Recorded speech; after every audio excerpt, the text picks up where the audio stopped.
And with the possibility of being stranded by winter weather, many families in the Wabash Valley spent the day stocking up. News 10's Joe Ostrowski joined the crowds this afternoon and checked in with some local merchants to see how things were going. Joe, what'd you find? Mark Patrice, I'm here at Baszler's Market in Terre Haute. Let me tell you, it's absolutely packed. Now, every last cash register here is open. Each one has a bagger, and still there are long, long lines reaching back into the store.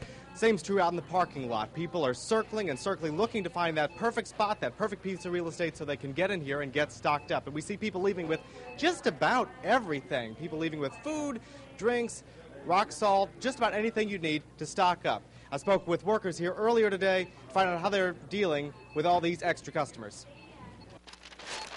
Lines were long and aisles were packed at Baszler's Market on Monday. That left baggers like Eric Longworth scrambling to keep up. You just look for the items that go together, put them together, and put them in the bag and send them on their way. Whenever they call for snow, it's usually maybe a day or 2 days ahead of time, so the biggest trouble is making sure we had enough people scheduled. Assistant Manager Casey Baszler says his store has had twice the normal traffic. He says it's been years since he's seen crowds like this turn out before a storm. I wasn't around for the blizzard of '78, but I'd assume that this is pretty close. Now, the most popular items here seem to be eggs, bread, and milk.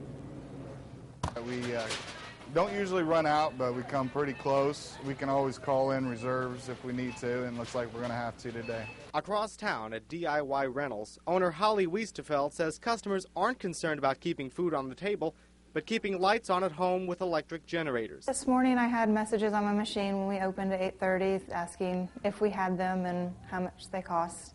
By 11 o'clock they were all reserved and paid for it out the door. Wiesterfeld says customers in rural areas are especially worried about this wild weather. One of my generators went all the way to Cloverdale. So he was prepared. He actually went through the Kentucky storm and didn't want to have to go through that again up here. So he was one of the first ones that actually called. Now, stores may be busy today, but the odds are they're going to be a little less busy tomorrow as people brave this weather at home. Reporting live in Terre Haute, I'm Joe Ostrowski for News 10. Back to you. Thank you, Joe.